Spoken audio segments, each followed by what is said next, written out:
Ani bargaafan qubatti qabe lammaa fi abiyyi nurraa dhoowwaa yookaan qeerrottanii ya gaafan jedhe ba saree gurraacha natti qalani. Obbo Shimee isin garuu qarshii meeqa qabdu baankii keessa? Doolaara biliyoona 5. Afuuftuun naan arrabsina. Dooktar Gammeen garuu maaf isin arrabsaa? Gowwaa waan ta'eef. Koreegitti waleessaadhuma lammaa ol baasetu lammaa tasuma nuwaa fi abiyyi nurraa deemee Itoophiyaa tana nurraa qabatu. Oromoon Oromoo keessatti karaa nagaan qabsaa'uu dhiisaati warra noo abaaru wajjinuu ta'aa jirra. Yoom dubbannee beenna? Warra guyyaa guyyaan beenu arrabsu yoom baanii dubbannee beenna? Mootummaan kun mootummaa guddaa biyyaati. Kan Johaaris itti amanee gadi dhaabeedha. Ifa kan daawwirraa rakkoon Johaar qabu Oromoo tokkoomsuu jaalachuudha. Rakkoon Johaar qabu Oromoo bilisoomsuu fadhuudha.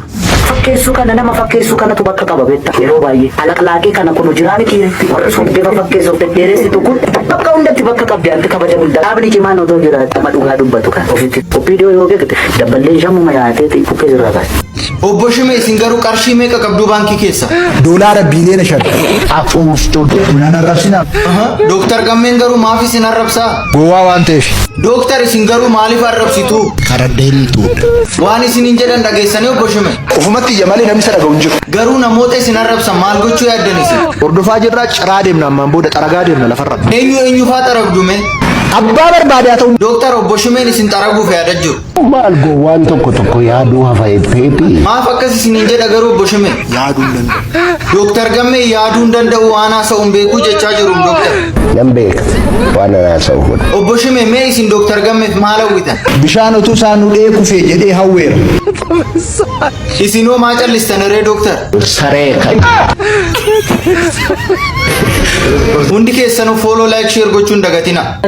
Koreegitti waleessaadhuma lammaa ol baasetu lammaa tasuma nuwaa fi abiyyi nurraa deemee Itoophiyaa tana nurraa qabatu.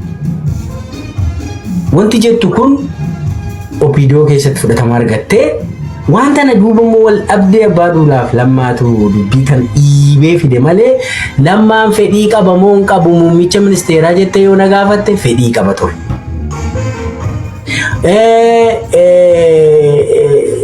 Garuu immoo wanni dhiyaate maanni ajan Oromiyaanuu biyya namni immoo Oromoon dhaga'uu danda'u eenyu jennaan lammaa malee namni Oromoo dhaga'uu danda'u hin jiru.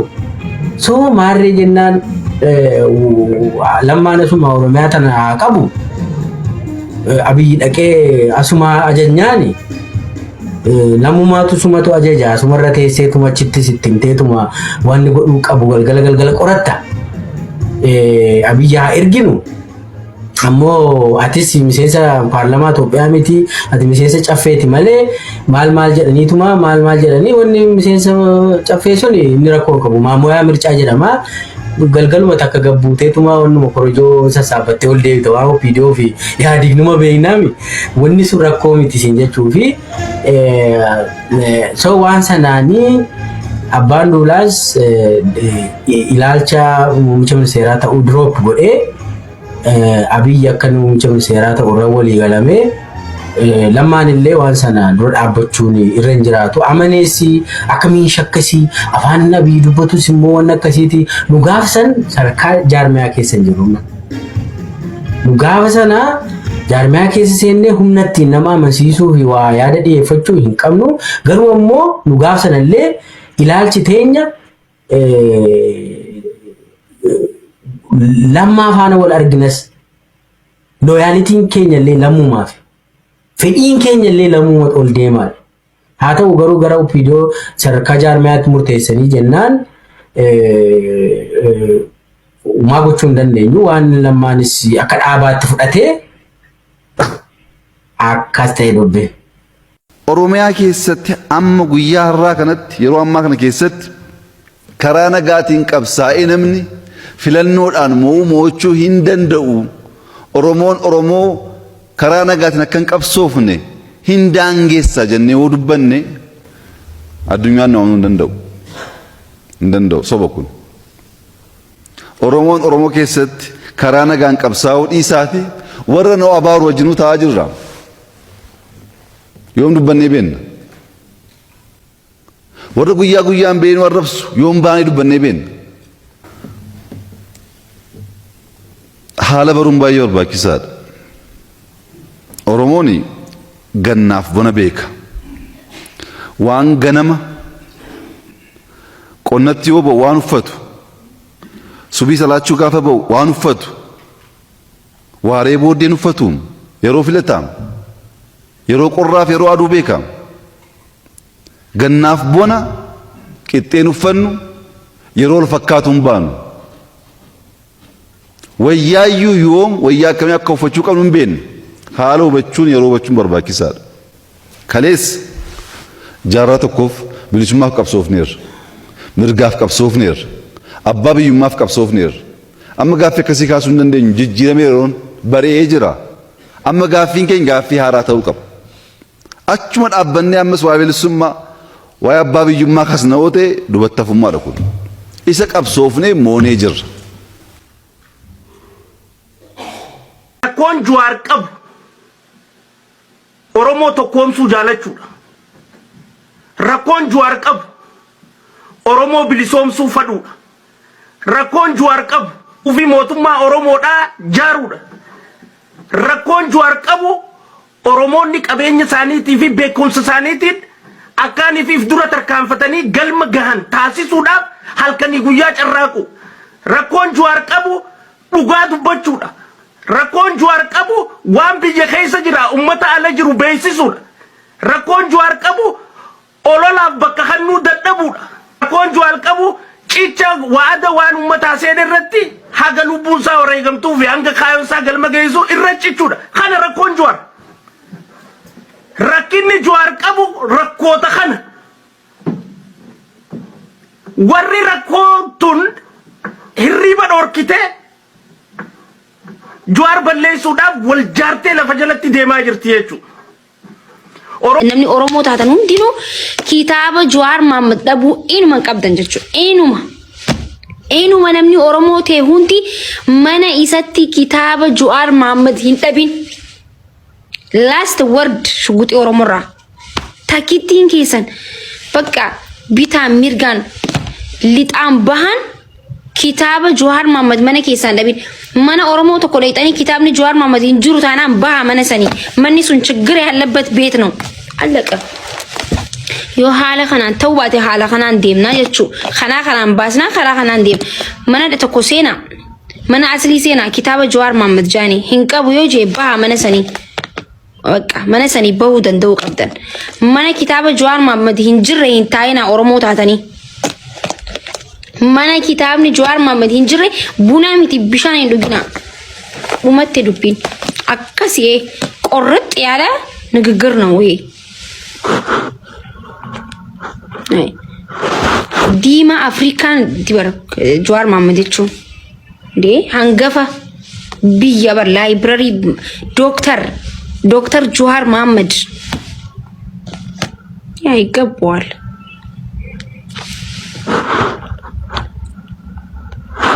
mana ibsi shaho ande lama sadi jira mana khiyafan lama sadi daradaram okay lama sadi tirtir fakeenyaaf namni tokko yoo dhufe ስጦታ እንጀራ ምቲ ፎቶ ተኻፋንስ እንጀራ mana khiyeluttan di ፎቶ ተኻተላል yo dubbistani ፎቶ ስትኻ tokko son dubbisin fa ፎቶ hay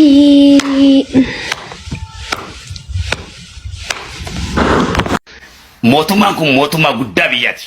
Kan Johaaris itti amanee gadi dhaabeedha. Ifa. Kan Daawit Ibsaafaan itti amananii gadi dhaabanidha. Kan isin uummanni Oromoo guutuun itti amantanii gadi dhaabdanii itti hiriirtanii jala jirtanidha. Mootummaan kun kaabiyyi qofaan hoogganamu miti. Dhaggeeffadha. Waan an icciti isin hin beekneen isinii fidaa jechuun mootummaa irraa isinii kennina. Feetuni fudhatta feetuni dhiifta itti dhuftaan harkitaa jechuu keenya. Ifa. Nutis barcuma keenya irratti mootummaa gurguddaadha.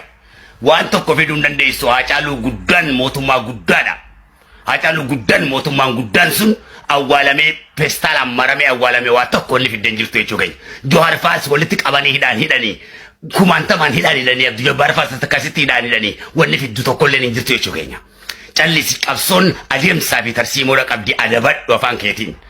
Iccitiidha qabdi adabadhu afaan keetiin. Eenyumti kee bakka jirtu keessatti mootummaan addunyaa kana keessatti mootummaa kana addunyaatu dhaabe.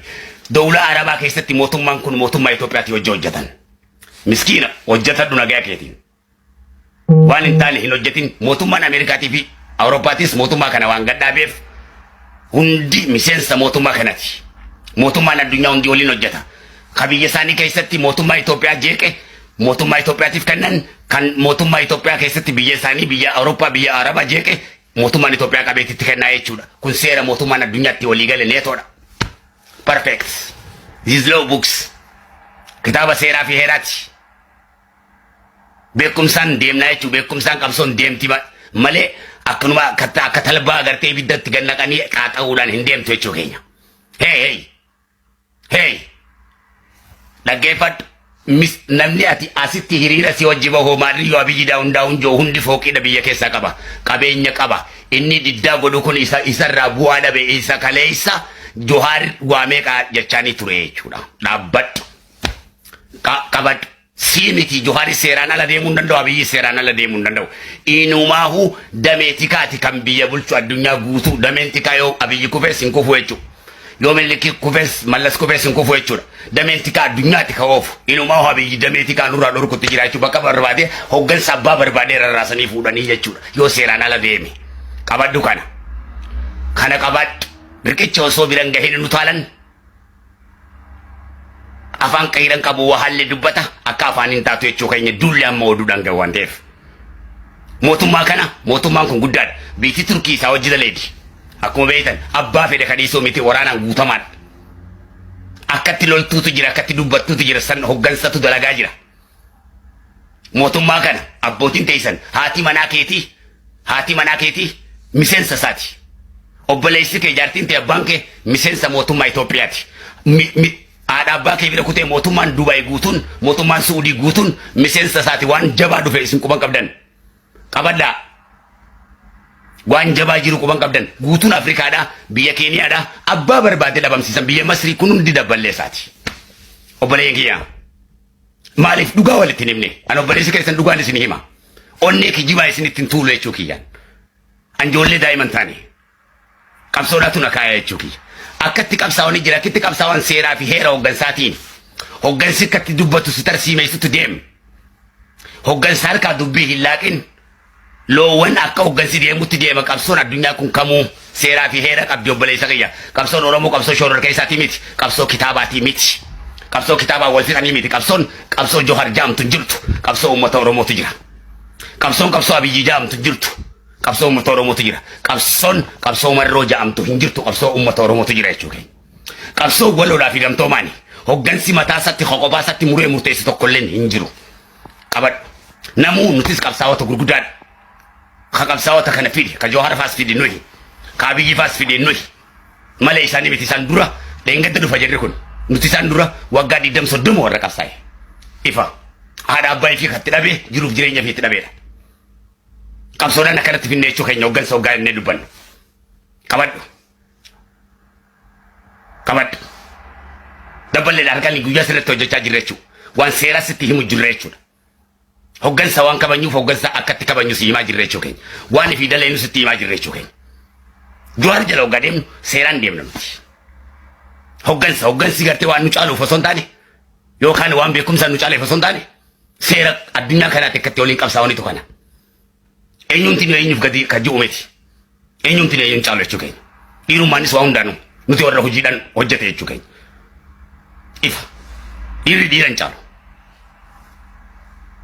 ifa biyya jirtu keessatti rarraasanii akkas hin dhamaafne biddeena kan kee hojjetadhu lookeeshinaan bakka fedheessi fuudha mootummaan obboleessoo hoggansi yoo deemte immoo seera hoggansaatiin dubbadhu cimseetiin isin hubachiisa fixadheetiin jira hammanuma manguddoo ulamaa'ii dhaggeeffadhaa isin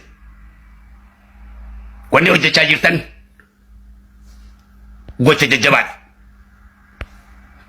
jajjabaadha akka feesbuukii kanan dandeessu seera hin dandeessu seera Johar kaayuun ala hoggansi waan kaayuun ala hin dandeessu hoggansi waan dubbatuun ala waa tokkollee dubbachuu hin dandeessu kun sirriidha moo sirriidha miti sirriidha eenyu isin hogganaadha moo maal isin kun ka miidiyaa irraa akkana godhatu kun hogganaadha moo isin Abiyyi moo eenyu badhaadhinnis akka badhaadhinni jiruun ala waa takkallee waan hoggansi kaayuun ala Abiyyi qofa ma abiyyi qofatti qofa qabda mootummaan Itoophiyaa mootummaa guddaa addunyaati bare.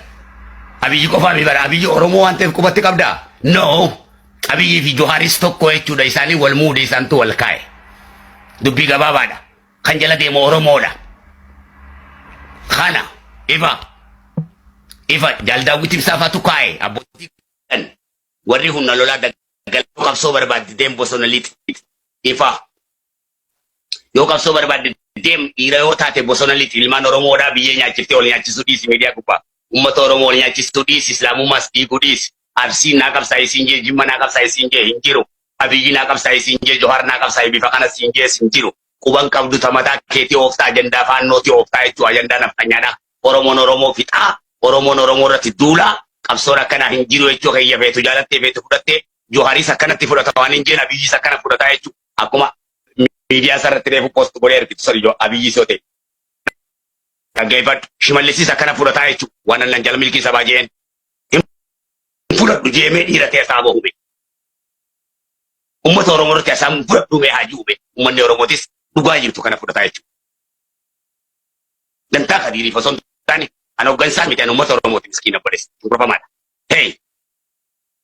An mootummaaf danda'a mataa isaadhaan walli isaadha hojjetu fi dammeessuudha. Akeeka hoggansi kee ijuu sitti fidu.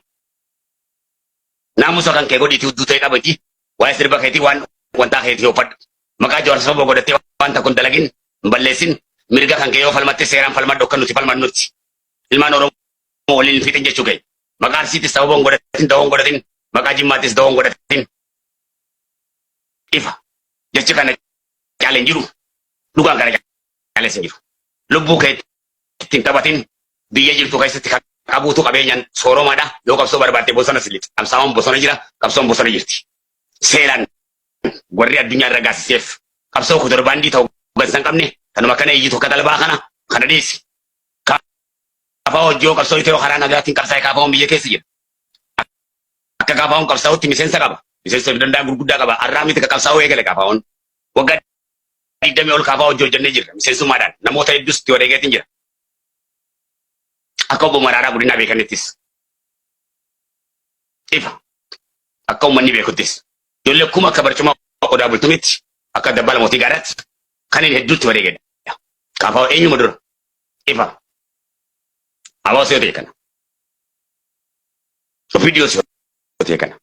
Nuti barsiiftoota qabsooti malee barattoota qabsooti miti. Tifoozoodhaas miti. Tifoozoo Johaaris miti. Tifoozoo Abiyyis miti. Tifoozoo eenyumaatii miti. Isaan dura qabsoorra jirra ifa jechuu keenya. Gameessa qabsooti waan nuti jennuun itti deema jechuu kiyya hoggansi kee. Waan nuti jennetti deemuu dinnaan nuti sunna qabna waan ta'eef waan hoggansi jawutti hin deemnu jechuu keenya.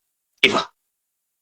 Hoggansa nutu kaa'e jechuu keenya. Wanni wal kabajaadhaa fi walii gadi jenna malee eenyumti nu barcuma isaarratti kabajamaadha aangoo guddaa qaba jechuu keenya uummata Oromoo biratti. Jazaa yoo walii ol qabaatte malee walii gadi hin qabu jechuu keenya. Nu hundi nu ilmaan Oromooti diqaalaan hin jiru jechuu keenya.